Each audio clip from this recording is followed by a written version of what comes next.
Tonight on Reporting Scotland, the First Minister pledges victims of the Post Office scandal here will be pardoned too. As Hamza Yusuf says, Rishi Sunak's compensation scheme will apply here as well. Will the Scots caught up in this finally get justice?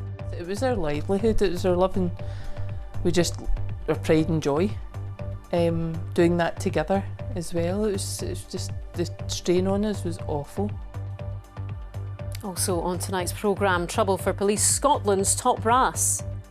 The new Chief Constable faces a complaint from one of her highest-ranking staff months after she took over. Coming up in the sport, in the January transfer window, it's the first big departure for Rangers as Dutch forward Sam Lammers goes out on loan to Utrecht. And 25 years on, the writer of children's classic The Gruffalo returns to the school where it all began. Hello, I'm Laura Miller. Welcome to Wednesday's programme.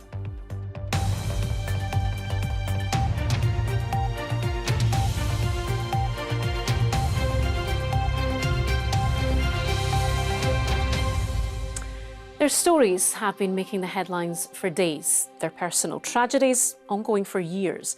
But today, the Prime Minister announced that victims of the Post Office IT scandal will be exonerated en masse and by the end of this year. The new emergency laws apply to England and Wales, but tonight the First Minister has also vowed to clear all the victims here too. Hundreds of sub-postmasters and mistresses were accused of wrongdoing because of a faulty IT system called Horizon. In Scotland, it's estimated around 100 were wrongfully convicted. Here's our political correspondent, David Henderson. 10 years ago, Louise Darr opened a post office near Glasgow, but heartbreak would follow, then a fight for justice. When the books didn't balance, post office officials blamed her, not a faulty computer programme. And wrongly accused, she was suspended and her life turned upside down. People that we knew would see day in, day out in the shop, just cut up connections with you. The pressure it would put on us, we'd just have to try and make it to the next day at times with the shop, with the business and everything. And it was our livelihood, it was our living, our pride and joy. Doing that together as well, it was just, the strain on us was awful. I haven't got that money and I don't know where it's gone. It's taken years for this scandal to fully emerge. The turning point, this ITV drama about wrongly convicted postal workers. It's now known more than 700 people were found guilty of crimes based on what's now thought to be faulty evidence. And even now, no more than 100 convictions have been overturned. Today, the Prime Minister stepped in. I can announce that we will introduce new primary legislation to make sure that those convicted as a result of the Horizon scandal are swiftly exonerated and compensated. But Scotland has its own legal system and Holyrood's in charge of justice here. So tonight, ministers are looking at how to make sure postmasters in Scotland get the same help as those south of the border. I've written to the Prime Minister today to say that we are willing to work with the UK Government in order to ensure any pardon is on a UK-wide basis, and if the Justice Secretary will write to her counterpart in the UK Government to take forward those discussions. So those campaigners, those that have been affected here in Scotland, they can be absolutely assured that they too will be pardoned. But why has this taken so long? More than a decade ago, Scotland's prosecution service became aware of potential problems with the Post Office IT system Horizon. The Crown Office informed of possible issues in May 2013, a point I put to its boss, the Lord Advocate. The Crown Office knew about problems with these convictions back in 2013. Why hasn't more not been done since then to clear the names of the people who were involved? So I think what I've said before is all that I can repeat. It is an important issue for a number of people. I recognise the seriousness of the issue. It's inappropriate for me to comment today. So after years of being doubted, postal workers have at last made a breakthrough. But the struggle for justice is still not over. Well, David joins us now. David, there's still a lot to unpick here, but just perhaps outline the scale of the challenge ahead, both in terms of the timescale, but also in terms of the differences between the Scottish and English systems. Well, Laura, they say that where there's a will, there's a way, and perhaps because of the scale of the injustice, or the uproar surrounding this story, it's clear that Humza Yousaf wants to deliver exactly the same amount of help to those caught up in this scandal as Rishi Sunak set out today, and in the same timescale, namely a year. But, you know, this is complex because Scotland has its own legal system. It has its own criminal law, and it's very unusual for a Scottish government to agree to allow the UK to legislate on an issue of innocence and guilt here in Scotland. So it's hard to know how that will be sorted. There are two possible options. One is that the Scottish Government simply rubber stamp the plans that have been developed at Westminster, or they could develop their own separate parallel system. And ministers here are yet to decide which it will be. Yeah, some way to go on this yet. OK, David Henderson at Holyrood, thank you. A midwife who assessed a pregnant mother less than 2 days before her baby died has told a fatal accident inquiry she had no concerns about the position of the baby. Mirabelle Bosch was breech and survived only 12 hours after she was born in July 2021. The inquiry is looking into the deaths of 3 babies, all in Lanarkshire. Our health correspondent Lisa Summers reports. It was to Wishaw General Hospital that Mirabelle Bosch's parents came in June 2021. Expecting a routine examination after mum-to-be's waters broke. They were completely unaware of the devastation that would follow. Midwife Michelle Tannehill told the inquiry that she examined the mother and had no concerns. Satisfied the baby was head down and had engaged, she sent the family home until labour progressed. She said had there been any red flags, she would have sought the views of senior staff. A scan weeks earlier had recorded the baby as completely breech, but at 3 subsequent midwife checks, the fetus was deemed to be in a regular position. The last took place on the 30th of June. Tragically, baby Mirabelle was to die less than 2 days after that examination. The court heard that was down to the breech pregnancy not being recognised, but also delays getting mother and baby to hospital after labour had started. Yesterday, Roselle and Eckhart gave evidence, telling the court that they believed there were multiple opportunities missed to save their child. This phase of the inquiry is examining Mirabelle's death, but it will also consider 2 other babies who died in Lanarkshire in 2019. Leo Lamont died at University Hospital Monklands and Ellie McCormack at Wishaw General. Both were under a day old.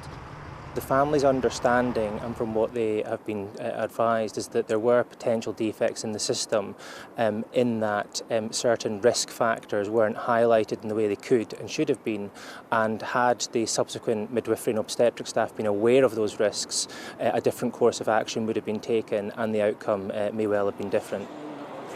The inquiry will not apportion blame, but will establish if lessons can be learned to prevent such tragedies happening in the future. The evidence will continue tomorrow. Lisa Summers reporting Scotland, Glasgow Sheriff Court. The most senior civilian member of staff at Police Scotland has lodged a grievance against the force's new Chief Constable, Joe Farrell. David Page is the Deputy Chief Officer at Police Scotland with responsibility for corporate support. Well, our Home Affairs correspondent David Cowan has been following this story. Dave, this happened not long after Joe Farrell started in the job. Yeah, Joe Farrell was sworn in as Chief Constable back in October, and we now know that within a few weeks of that happening, she was the subject of this grievance lodged by one of the most senior members of her staff. David Page is on the executive team at Police Scotland in charge of corporate support, commanding a salary of £200,000 at the same level as its Deputy Chief Constables. At meetings of the Scottish Police Authority, he would be the only one on the police side of the room not wearing a uniform. In 2022, he appeared before MSPs in the Scottish Parliament arguing for the police budget to be increased. But when Joe Farrell appeared for the first time at the Scottish Police Authority in November, David Page was nowhere to be seen. He'd lodged that grievance back in October and he hasn't been back at work since. So what do we know about the actual complaint then? Well, if you look at the timing of this, after she arrived from Durham Constabulary, Joe Farrell brought with her the Assistant Chief Officer from her old force, Gary Ridley, to give her some advice about how Police Scotland should be run. You know, that could be seen as very much trampling on David Page's turf. The complaint is being handled by the Scottish Police Authority. It says it can't comment because such matters have to be confidential.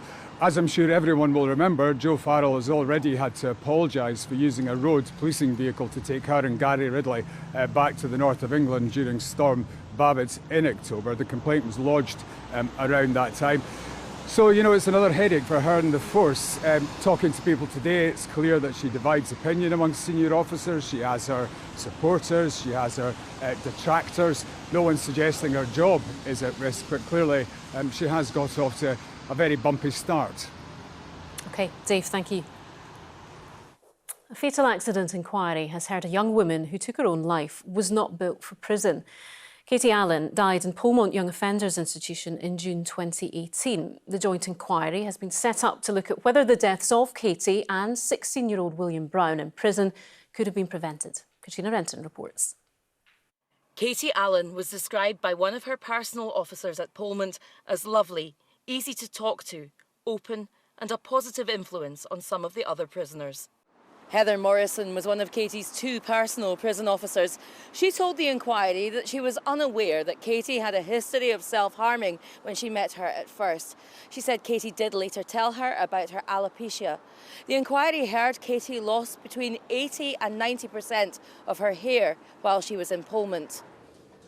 Ms Morrison said she could not remember issues around bullying of Katie, but when reminded of a statement she had given, she said, "To be honest, she was different and not built for prison. A lot of the young women have a background with the secure care system. They were already used to the kind of system that's in prison. Katie wasn't." Ms Morrison said Katie had made 2 friends, but when they left, she had fewer people to spend time with. She said Katie was more mature and more grounded than the other girls. The inquiry was shown intelligence reports from Polmont. In April 2018, there was a record that Katie was being bullied. Ms Morrison said she was not aware of this. In June 2018, just before Katie died, it was logged that Katie was receiving abuse and threats, some of which in regard to her hair loss. It was also recorded that there was an argument with her boyfriend. Alan McFarlane, a mental health nurse, gave evidence. He was involved when Katie was transferred to Polmont from Cornton Vale Women's Prison, where she was initially admitted. He had to ask her if she had previously or currently self-harmed or had suicidal thoughts. He noted Katie presented well on transfer, denies strongly thoughts of self-harm or suicidal intentions. The joint fatal accident inquiry into the deaths of Katie Allen and 16-year-old William Brown, also known as William Lindsay, who both took their lives while in Polmont, continues. Katrina Renton, reporting Scotland, Falkirk.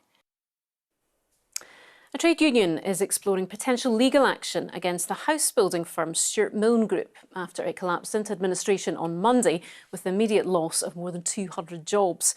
Unite, which represents around 60 tradespeople who worked for the company, says that workers were given no notice of redundancy, which is potentially illegal. Administrators Tenio have declined to comment. Phil McDonald reports. So they're up there. An anxious wait for answers. Those who have just bought a Stuart Milne home are wondering what the future holds. This development in Stonehaven is unfinished, leaving some families living next to a building site. Ibiya Ayala and his family moved in just before Christmas. I woke up this morning and normally, like say, as early as 7, you would hear the trucks and the work going on, and it's been quiet, and I've driven down and I've noticed their site office is all gone, basically, and it's beginning to dawn on me that this is reality. Tradespeople who want to collect tools and equipment need permission to get back on sites. All work on Stuart Milne building sites has stopped following orders from the administrators Tenio. The Unite union says workers have been badly let down. This has been handled very poorly. Stuart Milne were obliged to give, under corporate responsibility, a consultation period with our members, and they failed to do that. Hence the prospect of a protective law being considered by the union. Questions over the nature of Stuart Milne Group's collapse remain. 2 attempts to sell the company failed after the bank decided both offers were unviable. One local MP says clarity is needed.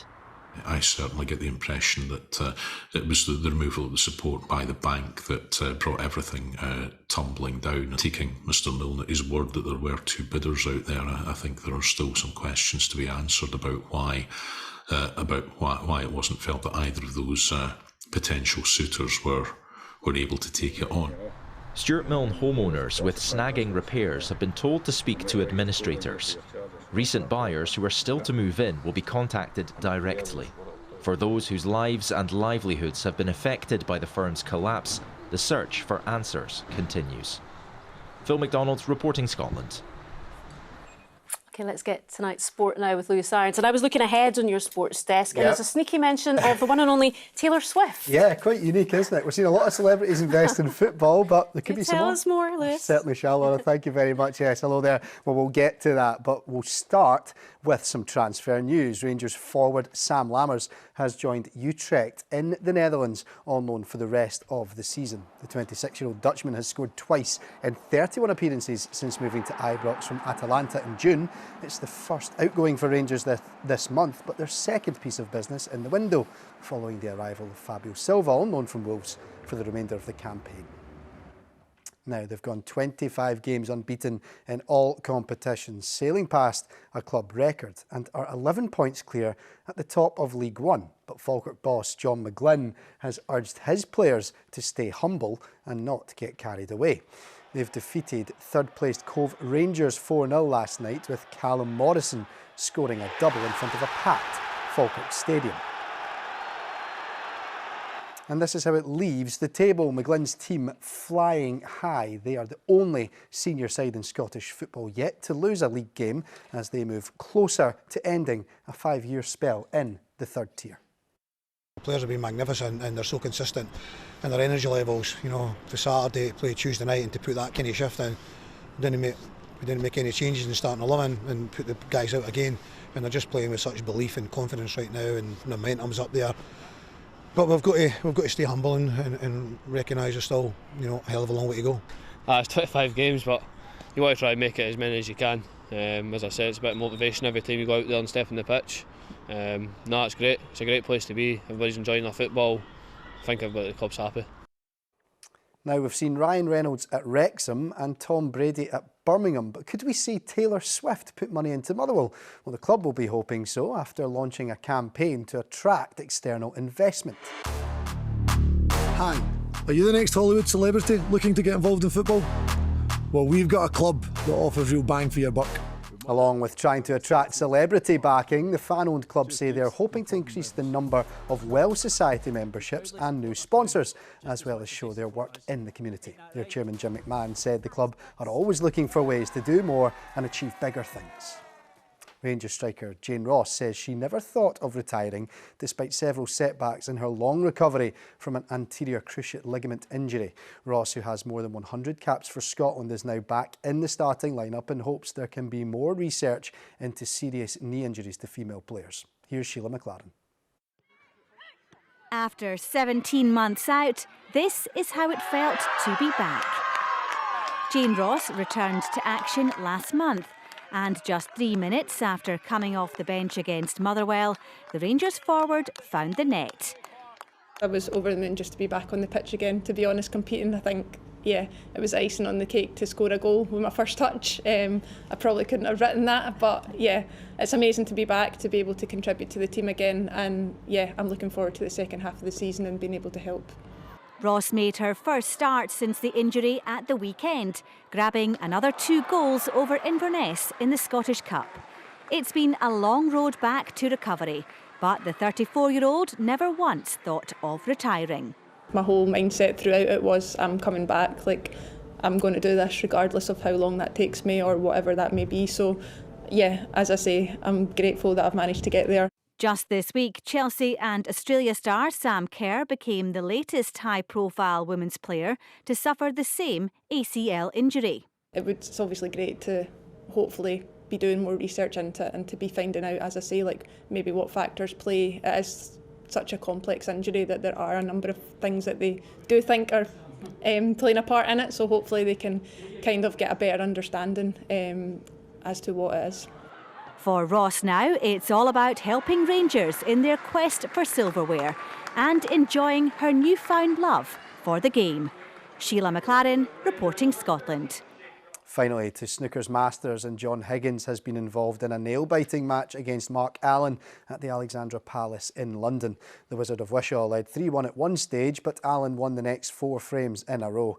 Higgins fought back to take it to a final frame decider, but missed this long red. And from there, Allen made a break of 86 to win by 6 frames to 5 and clinch a last 8th place. And Laura, just a little bit of transfer news for you as well. James Carragher, son of Jamie, the former Liverpool player, has signed on loan for Inverness, so a well-known name there. Absolutely, and watch the space to see if Taylor Swift comes through from Motherwell. Exactly. Thanks, Liz. OK, now on BBC Scotland at 9 o'clock, The Nine has an interview with a solicitor whose client was a Scottish sub-postmaster who had their conviction overturned. But I do think it's really important that there is proper scrutiny of all of these issues and that this doesn't become one of the topics that gains public attention because of the TV drama, but then moves on to something else very quickly thereafter. These are real issues that have to be properly investigated and properly addressed in the long term, not just for individuals who have suffered through the Horizon scandal, but also for people going forward. Now, his eyes are orange, his tongue is black, and he has purple prickles all over his back. It's the Gruffalo. Why didn't you know? And he is 25 years old, would you believe? The beloved children's book has sold millions of copies around the world and translated into 107 dialects and languages. And today, its author Julia Donaldson returned to the primary school in Angus, where it all began. And Louise Cowie was there. He has terrible tusks and terrible jaws and terrible teeth in his terrible jaws. He has knobbly knees and turned out toes and a poisonous wart at the end of his nose. It's the tale of a mouse and a monster which has captured the imaginations of children worldwide. I hear a hoot in the trees ahead. Today, the Gruffalo returned to its roots in Angus. It's really special to come back here, especially because some of those children who were there 28, 29 years ago are here today. They were in the audience today, and I was kind of expecting that they would still be 10 years old, like as if they were in Peter Pan or something, and of course they're the same age I was when I visited the school. And one of the main memories I've got was Julia asked us, after she read the Gruffalo to us, and obviously with the description, she asked us to draw a picture of what we thought the Gruffalo looked like, because it hadn't been published at that point, so nobody had seen what the Gruffalo looked like. So this was the book that Julia signed for me back when she came the first time round. So I've brought it along today in the hope that she's going to hopefully sign it for me this time round as well. So yeah, the kids don't get to touch it, so they have other copies that they get to read, but this is my special ones. Julia promised that if the book was published, she'd dedicate it to the primary school, and was true to her word. I often, I'll maybe get phone calls or somebody will say, do you know why Oxford House School it's dedicated to? And I'll say, well, I know exactly why. It was lovely to hear her say how taken she was with the school, and it's her favourite, and I honestly believe her. I've always loved her stories, and I still do, and it was just really exciting to meet her. It was just because I loved her books, and it was really special and really exciting just to see her at our school. A year of celebrations is now underway to ensure the Gruffalo enjoys a monstrous 25th birthday. Louise Cowie, reporting Scotland, Angus. Oh, lovely. It makes me feel old, though. Christopher, I expect you to do the weather all in verse and tribute. Sorry. If you're a little brown mouse in the woods, though, it's really quite cold. Yeah. And it is staying cold. Some sunshine for some today, a little bit more on the way tomorrow. Thank you very much. Very good evening to you. If you avoided or missed out rather on the sun today, it was rather grey at times, wasn't it? But there should be a little bit more on the way tomorrow, as I say. You can see where we've had the sunshine. We've got holes in the cloud there towards the west. That's where it will be coldest overnight tonight. Elsewhere, the cloud acting a bit like a blanket, so temperature's not falling too far, 2 to 5 Celsius, but under clear skies, freezing or even sub-zero, really. So to tomorrow, we still have high pressure situated overhead, keeping things dry and settled, and just shifting southwards, so pushing the cloud away. So many more of us having a brighter day. After a cloudy start through the central belt, the cloud pushing southwards, but lingering through Dumfries and Galloway, South Lanarkshire, the Borders, Edinburgh and the Lothians. Further north, though, plenty of crisp winter sunshine. A bit more cloud towards the northeast of Aberdeenshire, towards the far north, but through the northwest Highlands and the Hebrides, not bad at all. And across Orkney and Shetland, dry but fairly cloudy and a cool breeze. That high pressure sticking with us as we head overnight and still with us on Friday, but its orientation means we've now got a westerly wind. That's important because it means a role reversal, because most of the cloud will be in the west with the sunshine in the east. First thing, some fairly stubborn areas of fog. Those could linger in places all day, and then by afternoon, despite some sunshine, still chilly, 2 to 4 Celsius for many inland, a scattering of showers in the northwest. To the weekend, the wind changes direction again to a northerly. Now, on Saturday, it's not too bad. It's a case of variable clouds, some brighter moments, a few light showers drifting southwards, 5 to 7 Celsius. Sunday, that cold north wind digs in and bringing with it a number of showers, those likely to be wintry, drier through the central belt and the south. And the wintry showers continue into Monday, chiefly in the north and east, drier and brighter in the west and southwest. Still cold, and really that is the weather for the week ahead. A lot of rather chilly weather on offer, some crisp winter sunshine, but a catch of shower. With those temperatures, it could well be wintry. That's the forecast, Laura. Thank you, Christopher. Now, tonight's main news again. The First Minister has confirmed that everyone convicted in Scotland as part of the Post Office Horizon scandal will be cleared. Humza Yousaf said he would work with Westminster to ensure victims across the UK are exonerated. And that is Reporting Scotland for now. Anne McAlpine will be here with your late news about 10:30 tonight. Join her then if you can.